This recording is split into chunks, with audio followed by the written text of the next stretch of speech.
Soy Berta Meneses, soy maestra Zen, soy religiosa filipense.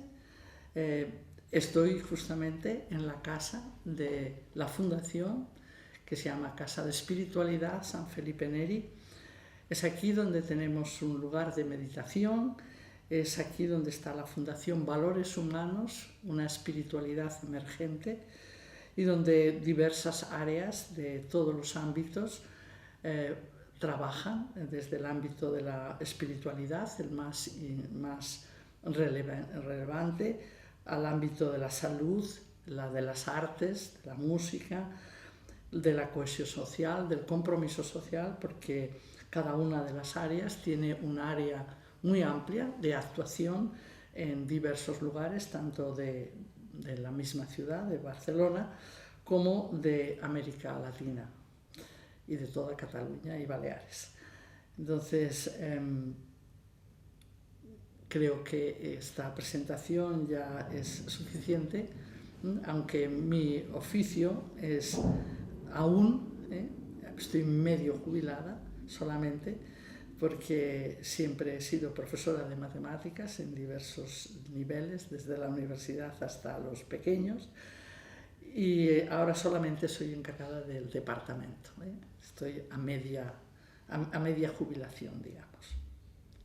¿Me podrías decir qué significación tiene cuando el arcángel de Gabriel habla a María y le dice llena de gracia? Sí. Es muy significativo este anuncio porque podría haber utilizado cualquier otra expresión mucho más dentro del ámbito religioso judío donde se desarrolla, ¿no? El que diga gracia es algo que en principio supone en María una capacidad de apertura, una capacidad de pureza de corazón, una capacidad de humildad, de sencillez, que es la única, estas cualidades y otras más, que hacen posible o pueden hacer posible, creo yo, el que el espíritu se haga fecundo en ella. Es decir, curiosamente, el maestro Eckhart, que es un gran místico del siglo XIII, la llama Theotokos, ¿no? Indicando esta gracia plena que María encarna, y podemos pensar, bueno, pero ¿en qué y por qué? Y es justamente desde el ámbito de la mayor simplicidad y de la mayor apertura y de la mayor humildad que puede decir hágase en mí según tu palabra, porque es lo que responde.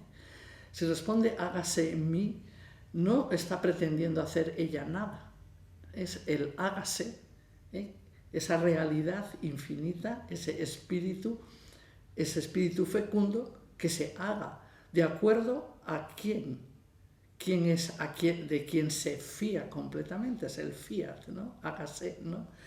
Es como si la disponibilidad del alma es el único lugar susceptible de recibir la gracia divina. Esa gran apertura, esa gran disponibilidad.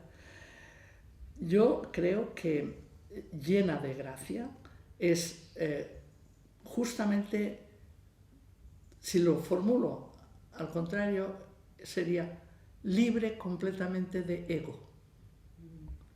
Es una presencia, la de María, así, abierta, sosegada, desasida, podríamos decir, porque si no es desasida no deja sitio al espíritu. En el lenguaje quizás más oriental se diría vacía, completamente vacía para poder recibir, ¿no? Y esa humildad, esa vacuidad, digamos, es la que le convierte en la verdadera madre del verbo, ¿no? El espíritu se hace fecundo en ella gracias justamente a la vacuidad, a la apertura, a la simplicidad. Esa realidad divina hace posible que el nacimiento de Dios en ella, ¿no? Con la práctica meditativa como purificadora y refinadora del alma, ¿acerca la meditación a la persona hacia la gracia? Siempre cuando hablamos de gracia, también es otra manera importante que hace falta definir, porque gracia, si lo miramos, tiene algo de gratuidad, algo de agradecimiento, son dos palabras que tienen algo de gracia, pero si la definición podría ser, es un don, algo que se te otorga de forma completamente gratuita, es benevolencia, como si dijéramos, ¿no?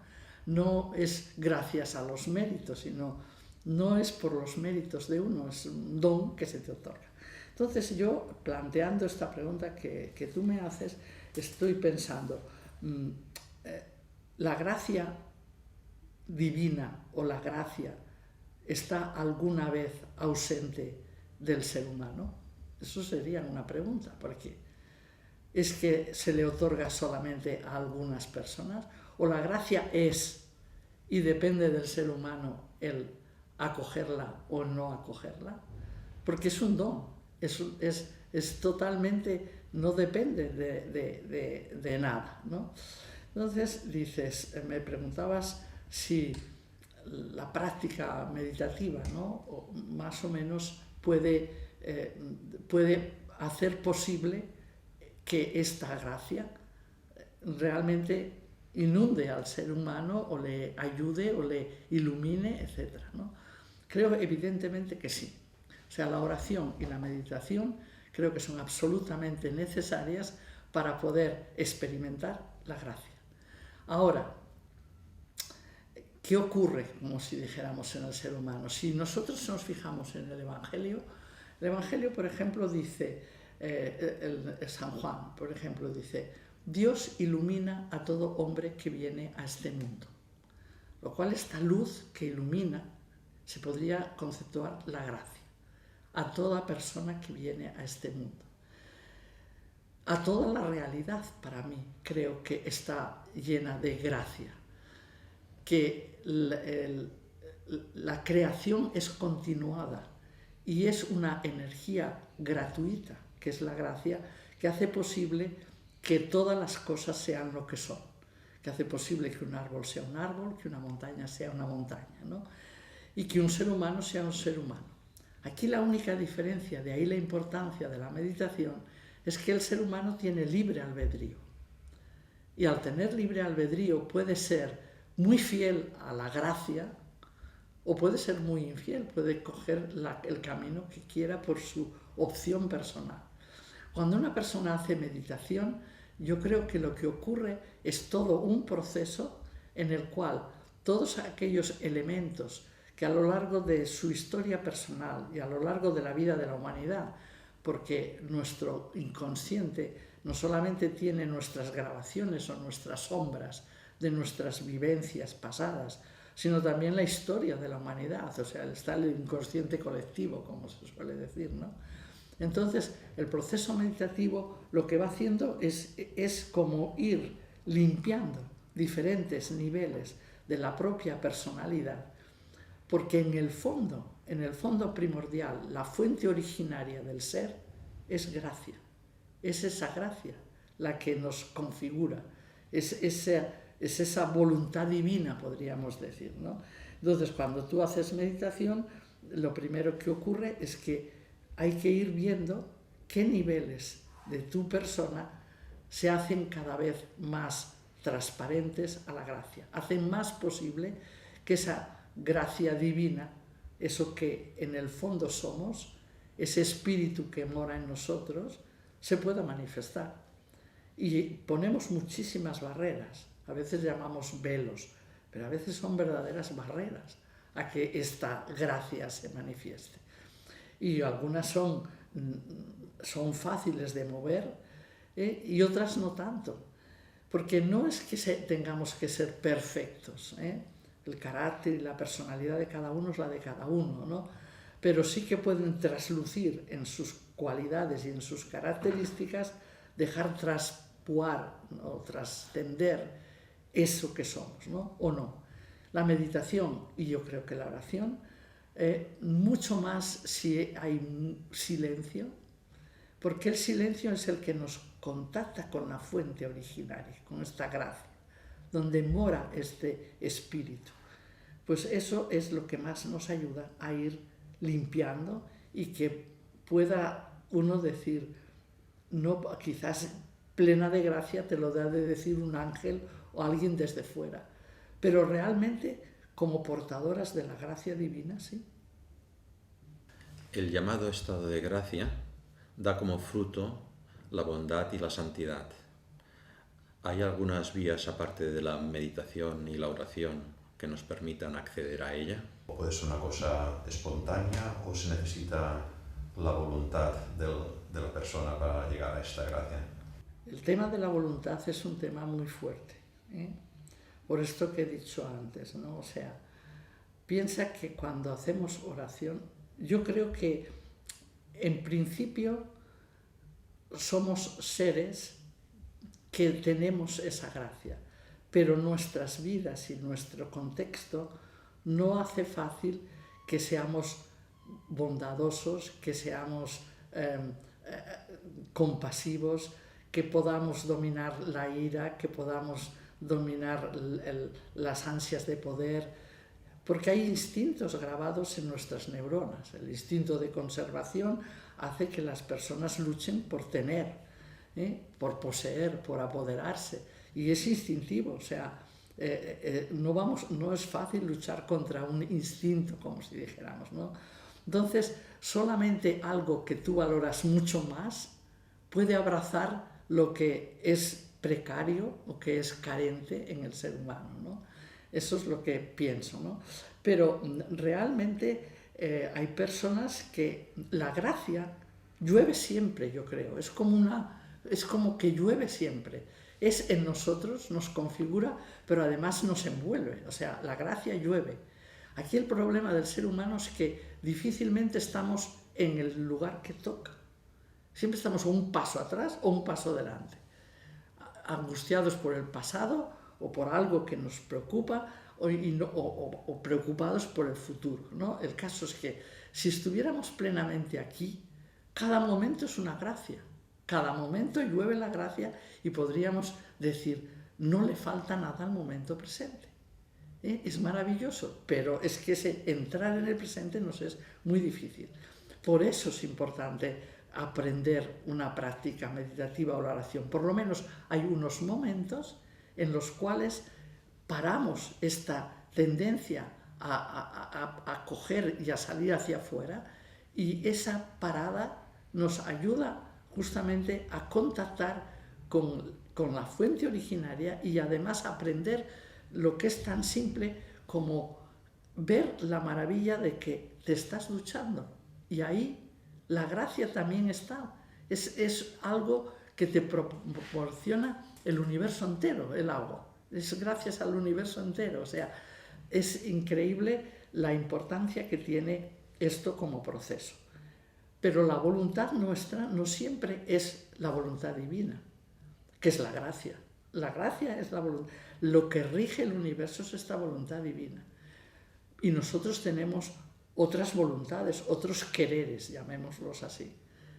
Si coincidiéramos con la voluntad divina, fluiríamos como fluye un árbol y creceríamos, si somos un pino, de acuerdo con toda la condición que tiene justo el pino, y seríamos verdaderamente pino. El ser humano es el único, lo dice Tai a veces, no, es el único que puede torcer esta voluntad. Yo siempre digo, lo más importante en la práctica de una oración o de una meditación es que aprendas a querer esa voluntad, lo que ha de ser querido. Y lo que ha de ser querido, que parece una paradoja esto, es justamente esa adecuación total a lo que hay en cada momento. Y esa adecuación no es nada fácil si no adquieres un nivel de conciencia muy atento, que sepa estar justo a donde está. Entonces hay un proceso. Yo siempre veo que en mí y en todas las personas, que primero hay un proceso de orientarse, de darse cuenta qué es eso sagrado e importante, que es lo que hace posible tu vida, esa gracia que hace posible tu vida, eso que cuando has nacido, ha nacido contigo también, pero ya era, y que cuando te mueras, no se muere contigo, sigue.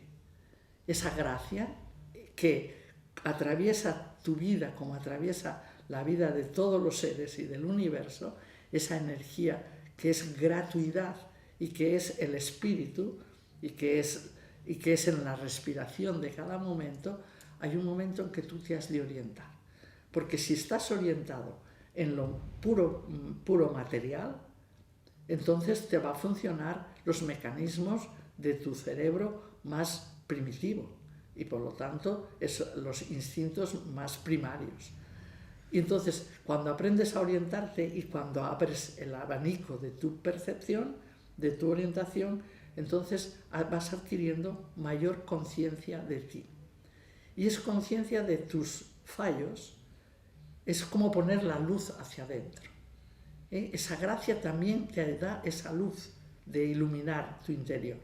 Y ahí ves las cosas que funcionan y las que no funcionan. Yo la llamo etapa de concienciación. Pero todos los místicos, cuando hablan de qué manera se aproximan a la gracia, todos los místicos hablan de que tienen que purificarse, que hay un cambio, que hay una metanoia, que hay elementos en esta concienciación que no funcionan, que frenan. Y por lo tanto, esa etapa de la concienciación es darse cuenta. Pero inmediatamente, si caen, aunque sea a veces en una meditación, en una oración, en ese espacio de la gracia, que es gratuito, porque no lo consigues por esfuerzo, Es como si dijéramos, todo el proceso de meditación es preparar el recipiente y la gracia cae. Es gratuita. No es que tú digas, haciendo esto y esto consigo esta gracia. No.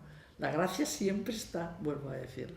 Entonces, hay una etapa hay momentos en que se experimenta claramente que son momentos de gracia, de poder decir, de felicidad o de plenitud, que son características que da la gracia. Pero piensa que ha habido que limpiar mucho por entre medias. Y a veces, ¿qué ocurre cuando te da? Que inmediatamente tiene un poder increíble, expansivo. O sea, no hay ni un santo que no sea a la vez un profeta o un comprometido social. O sea, no es uno que se mira el ombligo, no. Es una persona que a la vez se da cuenta de que todos tienen la gracia y que es una pena que no puedan disfrutarla todos. Y por lo tanto ayuda, tanto da en un sitio de mucho dolor como un hospital o una prisión, como en otras obras más o menos sociales, o primero de todo en el ámbito familiar, en el contexto donde estás.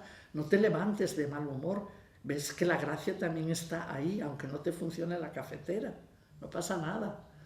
Porque si te pones de mal humor, luego no digas que los niños no corren vistiéndose y que tú no sé cuántos, no, porque estás generando justamente esa zona de tu psicología que no está limpia y que la gracia no está actuando, como si dijéramos, ¿no? Pero sí que hay todo un proceso. Y yo creo que hay muchísima gente que la gracia la recibe en momentos de los más inoportunos, dicho de alguna manera. Preguntaba si solamente en un proceso de meditación, en un proceso de oración, en una liturgia, en un concierto, en la mirada de una exposición de arte, al contemplar estas margaritas. Sí, la gracia es ahí, en todos estos sitios la puedes percibir, no hace falta, no es que está, es que es, hace posible que estas margaritas sean tan bonitas y tan blancas, ¿no?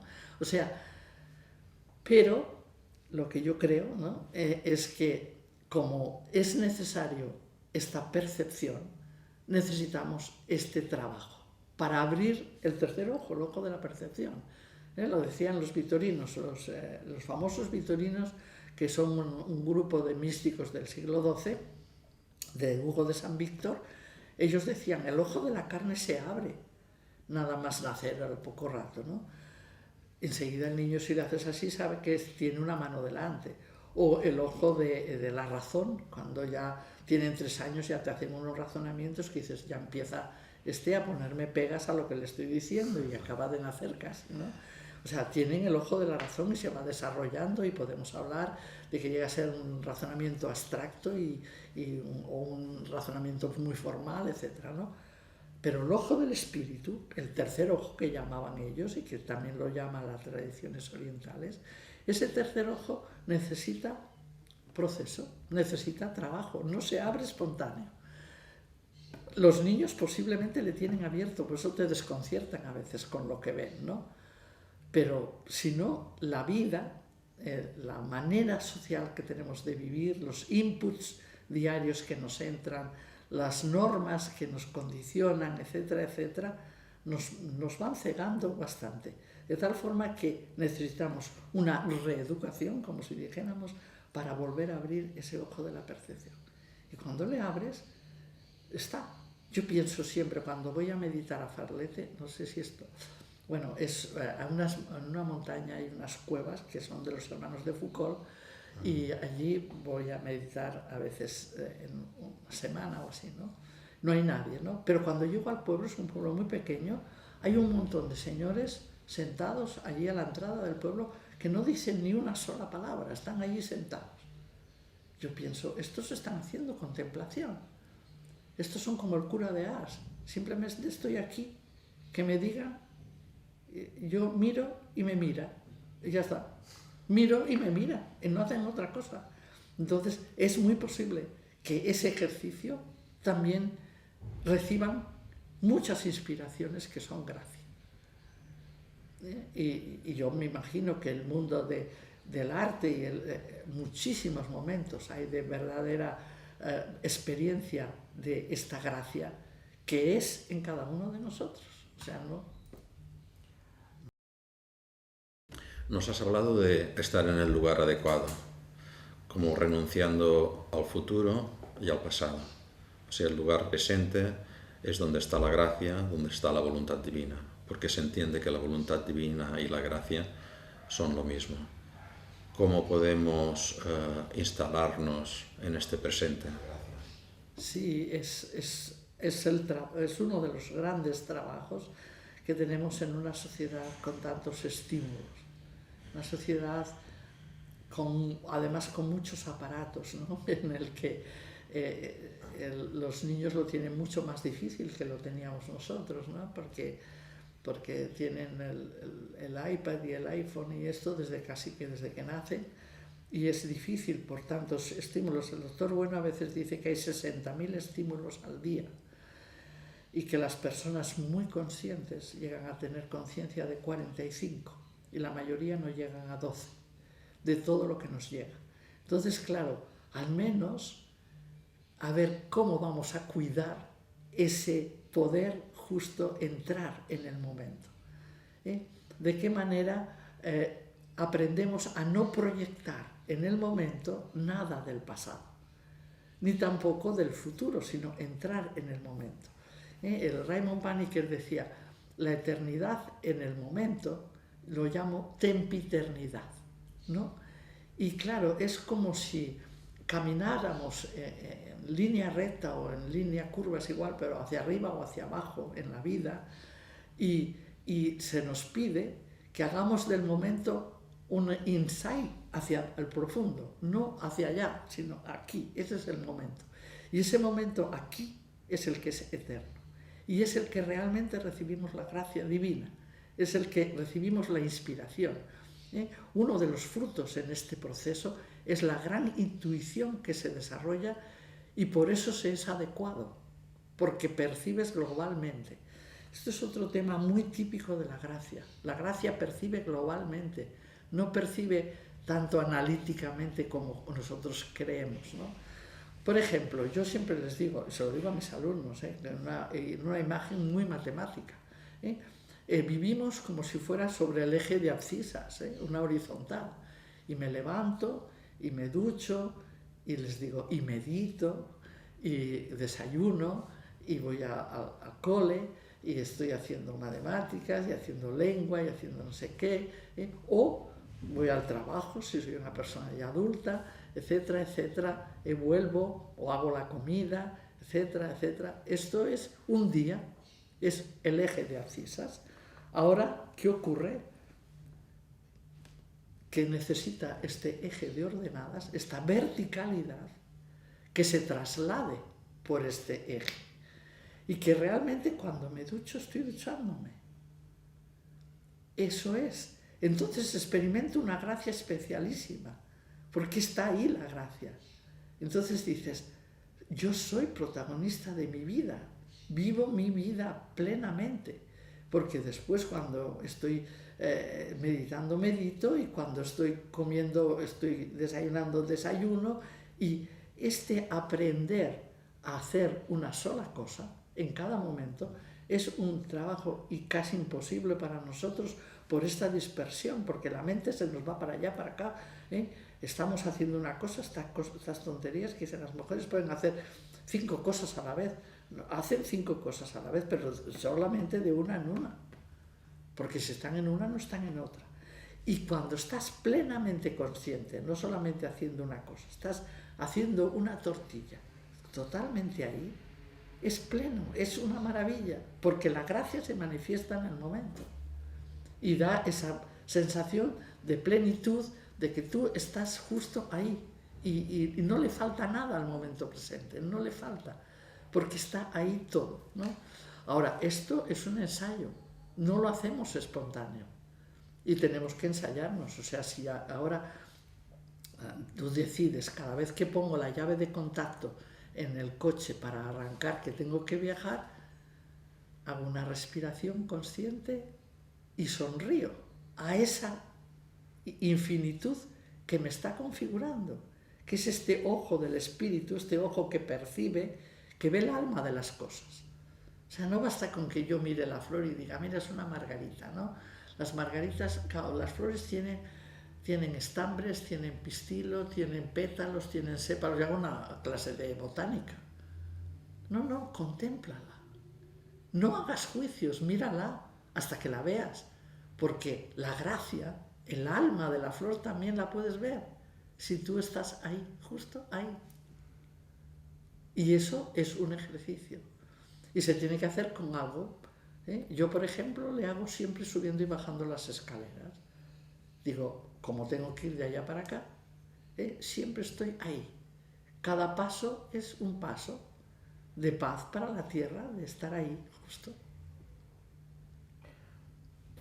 Muy bien, pues no sé qué más preguntarte. Otra pregunta quizás sería, ¿cómo podemos darnos cuenta que estamos verdaderamente viajando hacia el presente? Es decir, ¿cuándo podemos percibir en nosotros mismos que estamos viviendo con atención al momento? Hay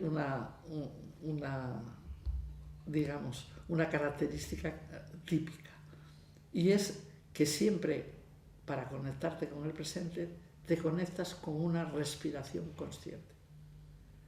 Hay siempre una respiración consciente que la acompaña. O sea, estás y haces, tú te conectas con una respiración y entonces dices, justo. Porque claro, haciendo una programación también estás en el presente.